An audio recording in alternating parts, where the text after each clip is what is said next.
जननी जन्म सौख्यानां वर्धनी कुलसंपदां पदवी पूर्व पुण्यानां लिख्यते जन्म पत्रिका सूर्य सोम अंगारह बुध गुरु शुक्र शनिभ्यश्च राघवे केतवे நமஹ. உலகெங்கும் வாழக்கூடிய நெக்ஸ்ட் ஜென் நேயர்கள் அனைவருக்கும் வணக்கம்.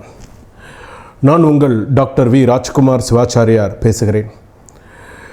இன்றைய தினம் நாம் பார்க்கக்கூடிய ஜோதிட பதிவு என்ன அப்படின்னா, இந்த மாதத்தில் 21ஆம் தேதி ஏப்ரல் 21ஆம் தேதியிலிருந்து ஏப்ரல் மாதம் 27ஆம் தேதி வரை வார ராசி பலன்கள் என்று சொல்லக்கூடிய இந்த வாரத்தில் எப்படி இருக்கணும், அதாவது 21ஆம் தேதியிலிருந்து 27ஆம் தேதி வரையில் இருக்கக்கூடிய ப்ளஸ் மைனஸ், நம்ம என்னென்னலாம் செய்யலாம் என்னென்னலாம் செய்ய வேண்டாம், எப்படி இருக்கும் நமக்கு அப்படிங்கிறத நம்ம இப்போ வரக்கூடிய பதிவில் நம்ம தெரிஞ்சுக்க போகிறோம். இந்த சமயத்தில் பார்த்திங்க அப்படின்னு சொன்னால், இந்த மாதத்தில் கிரகங்கள் நமக்கு எந்தெந்த இடத்துல இருக்குது அப்படிங்கிறத நம்ம முதல்ல தெரிஞ்சுக்கணும்.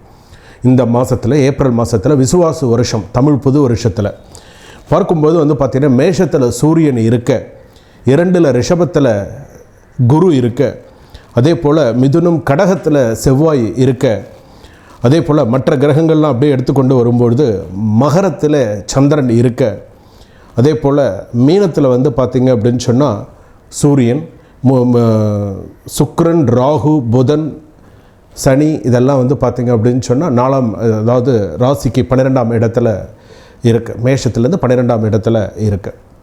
ஸோ இதுதான் இந்த கிரக அமைப்புகள் அப்படின்னு சொல்லும்பொழுது, இதில் பார்த்திங்கன்னா மேஷம் முதல் மீனம் வரையில் கிரகங்கள் எங்கெங்கே இருக்குது அப்படிங்கிறத நம்ம பார்க்க போகிறோம். மேஷத்தில் சூரியன், ரிஷபத்தில் குரு, மிதுனத்தில் கிரகங்கள் இல்லை, கடகத்தில் செவ்வாய், அதே போல் பார்த்திங்கன்னா மகரத்தில் சந்திரன் இருக்காங்க. அது மற்ற கிரகம் கன்னி, துலாம், விருச்சகத்துலலாம் தனுசுலலாம் கிரகங்கள் கிடையாது.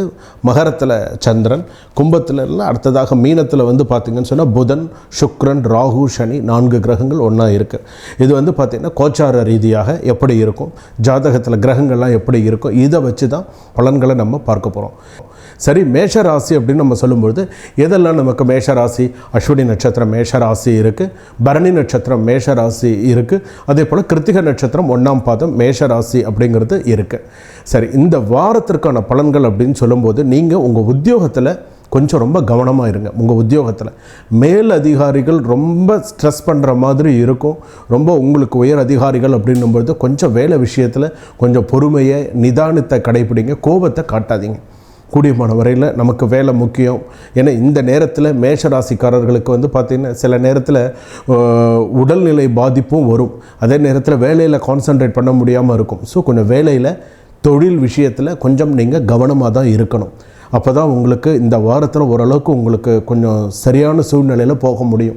இல்லை அப்படின்னு சொன்னால் தேவையில்லாத ஸ்ட்ரெஸ்ஸு அதிகமாக வரக்கூடிய சூழ்நிலைகள், பணி சுமை அதிகரிக்கக்கூடிய சூழ்நிலைகள் வந்துடும். 2வது எடுத்துட்டோம் அப்படின்னு சொன்னால், ஜாதகத்தில் இந்த மேஷராசி அப்படின்னு எடுத்துக்கும்போது கணவன் மனைவி அப்படின்னு எடுத்துக்கும்போது மிகுந்த புரிதல் தேவை. ரொம்ப இந்த வாரத்தில் பார்த்திங்க அப்படின்னு சொன்னால் சிறு சிறு சண்டை சச்சரவுகள், வீண் வாக்குவாதங்கள் மறையும். சண்டையே போடாதவங்க கூட சண்டை போடுவாங்க, அந்த மாதிரி இருக்கும். ஸோ அதனால் இந்த கணவன் மனைவி அப்படின்னு சொல்லும்போது அந்த இடத்துல கொஞ்சம் ஒற்றுமையாக நிதானித்து கணவன் மனைவி உங்களுடைய சில விஷயங்களை சேர்ந்து சில விஷயங்கள் முடிவு எடுங்க. அதுவும் மேஷராசிக்கு அப்படின்னு எடுத்துட்டோன்னா கணவன் மனைவி உங்கள் குடும்பத்தில் இருக்கக்கூடியவங்க இந்த வாரத்தில் அப்படின்னு எடுத்துட்டோம் அப்படின்னு சொன்னால் வாஸ்து நாள் வருது. ஸோ உங்களுக்கு வீடு கட்டக்கூடிய ஒரு சூழ்நிலை இருக்குது. என்கிட்ட ஒரு மனை இருக்குது, நான் வீடு கட்ட போகிறேன் அப்படின்னு சொன்னால் தாராளமாக நீங்கள் ஒரு பூமி பூஜை போட்டு தாராளமாக நீங்கள் ஆரம்பிக்கலாம். ஸோ ஆரம்பித்தா உங்களுக்கு அமோகமாக உங்கள் ராசிப்படி வரும். ஒன்று. அதற்கு அடுத்ததாக பார்த்திங்கன்னா பணம் சம்மந்தப்பட்ட விஷயத்தில் ரொம்ப கவனமாக இருக்குது. ஷேர் மார்க்கெட்டை, பணம் முதலீடு செய்கிறது, கொடுக்கல் வாங்கல் விஷயங்கள், யாருக்காவது ஜாமீன் போடுறது, இந்த மாதிரி விஷயத்தில் இந்த வாரத்தில் கவனமாக இருக்குது. 21ஆம் தேதியிலேருந்து 27ஆம் தேதி வரைக்கும் கொஞ்சம் கவனமாக இருங்க. மாணவ மாணவிகளுக்கு இப்போ இருக்கக்கூடிய கான்சன்ட்ரேஷன் இது பத்தாது, இன்னும் நிறையா கான்சன்ட்ரேட் வரணும். இன்னும் கொஞ்சம் கான்சன்ட்ரேட் பண்ணினா தான் அடுத்த முயற்சிக்கு உங்களால் போக முடியும். அடுத்த கட்ட ஒரு எக்ஸாம் எழுதணும், அடுத்த கட்டத்துக்கு ஏதாவது ஒரு சில விஷயங்கள் பண்ணணுன்னு உங்களால் சக்ஸஸ் பண்ணிக்க முடியும். அதே போல் பார்த்திங்கன்னு சொன்னால் இந்த வாரத்தில் 21ஆம் தேதியிலேருந்து 27ஆம் தேதிக்குள்ளே சில கோர்ட்டு கேஸ் சில விஷயங்களில் நிலுவையில் இருக்கும். இந்த விவாகரத்து சம்மந்தமான சில விஷயங்கள், நற்செய்திகள் வரத்துக்குண்டான வாய்ப்புகள் அப்படிங்கிறது வரும். இப்போ தான் உங்கள் ராசிக்கு சந்திராஷ்டமம் அப்படிங்கிறது இப்போ தான் 17ஆம் தேதியோடு முடிஞ்சுது. ஸோ இந்த 21 to 27 அப்படின்னு சொல்லும் பொழுது, இந்த 27 அமாவாசை வரதுனால பித்ருக்கள் பூஜை கொஞ்சம் நல்ல சிறப்பான முறையில் செய்யுங்க. அதுவும் இந்த 26ஆம் தேதி ராகு கேது பயிற்சி வருது. இந்த ராகு கேது பயிற்சியில் இந்த ராகு பகவானுக்கும் கேது பகவானுக்கும் தீபம் போடுங்க. 7 தீபம் ஏற்றுங்க. மொத்தமே 7 தீபம் ஏற்றினால் விசேஷமானது. மேஷராசி பொறுத்தளவுக்கு 7 தீபம் ஏற்றினால் மிகவும் விசேஷமானது. 7 தீபம் போடுங்க. கூடியமான வரைக்கும் கொள்ளு கருப்பு உளுந்து தானம் கொடுத்தால் மேஷராசிக்கு சிறப்பு, ரொம்பவும் சிறப்பு. விரயம் நிறையா வரும், பண விரயம் நிறையா வரும். ஸோ அந்த மாதிரி விஷயத்தில் கவனமாக இருங்க. அரசாங்க உத்தியோகத்தில் இருக்கிறவங்க கவனமாக இருங்க. வேலை விஷயத்தில் ரொம்ப கவனமாக இருக்கணும். அரசாங்க உத்தியோகத்தில் இருப்பவர்கள், ஷேர் மார்க்கெட்டில் இருக்கிறவங்களும் அதே போல் கொஞ்சம் நிதானித்து செயல்படுறது நல்லது. அதே போல் நரம்பு சம்பந்தமான பாதிப்புகள் வரும், உடல் சோர்வு அடிக்கடி ஏற்படும். அதே போல் பார்த்திங்கன்னா தலைவலி அதிகமாக இருக்கும். உடலுக்கு சத்தான உணவுகளை உட்கொள்ள வேண்டும் மேஷராசி. ஸோ இதெல்லாம் உங்கள் ராசிக்கு இருக்குது. ஸோ இதெல்லாம் கொஞ்சம் நீங்கள் பார்த்து கொள்ள வேண்டியது. அதே போல் இந்த வாரத்தில் உங்களுக்கு அதிர்ஷ்டமான கிழமை அப்படின்னு சொல்லும்போது புதன்கிழமை, வெள்ளிக்கிழமை, ஞாயிற்றுக்கிழமை அதிர்ஷ்டமான கிழமை. நீங்கள் ஏதாவது ஒன்று செய்கிறீங்கன்னு இந்த நாளில் நீங்கள் செய்யுங்க, கண்டிப்பாக உங்களுக்கு சக்ஸஸாக இருக்கும். ஏதாவது ஒரு சிறு முயற்சி கூட உங்களுக்கு சக்ஸஸாக இருக்கும். அதே போல் பார்த்திங்க அப்படின்னு சொன்னால் உங்களுக்கு நல்ல அருமையான நிறம் அப்படின்னு எடுத்தோன்னா சிகப்பு, அதே போல் வெள்ளை, அதே போல் பார்த்திங்க அப்படின்னு சொன்னால் ப்ரௌன் கலர், நல்ல டார்க் ப்ரௌன் பார்த்திங்கன்னா நல்லா உங்களுக்கு இதெல்லாம் நிறைய சக்ஸஸாக இருக்கும். சிகப்பு வெள்ளை மிக்ஸ் ஆகி போடலாம். வெறும் சிகப்பு கலர் நல்லாயிருக்கும். நல்ல வெண்மையான கலர் எல்லாமே உங்கள் ராசிப்படி நல்லா அமோகமாக உங்களுக்கு செட் ஆகும். சித்தர் வழிபாடு நிறையா பண்ணுங்கள். சித்தர் வழிபாடு, முருகப்பெருமான் வழிபாடு நிறையா பண்ணுங்கள். காலையிலையும் சாயங்காலத்துலேயும் முடிஞ்ச அளவுக்கு கந்தசஷ்டி பாராயணம் பண்ணுங்கள். வேல்மாறல் படிங்க. கந்தசஷ்டி படிங்க, இல்லைன்னா வேல்மாறல், உங்களுக்கு எது சௌரியப்படுறதோ அதை 2 வேளையும் இந்த வாரத்தில் நீங்கள் படிச்சிங்க அப்படின்னு சொன்னால் சில நற்செய்திகள் உங்களை தேடி வரும். இந்த வாரத்தில் சில நல்ல செய்திகள், நல்ல விஷயங்கள் உங்களை தேடி வரும். எதிர்பார்த்திருந்த நல்ல தகவல்கள் உங்களுக்கு வரக்கூடிய வாய்ப்புகள் நிறையா உண்டு, சிறப்பாக இருக்கும். அதே போல் நீங்கள் உங்களுக்கு நான் இந்த வாரம் போன வாரம் நான் இதை எதிர்பார்த்துன்றேன் எனக்கு வரல அப்படின்னு சொல்கிறவங்களுக்கு கிட்ட கைக்கூடி வந்துடும். ஒரு வேலை விஷயமாக நல்ல செய்திகள் வரும். புதிய ஆடை ஆபரண சேர்க்கை, ஏதாவது சில நல்ல விஷயங்கள்லாம் வரக்கூடிய வாய்ப்புகள் உண்டு.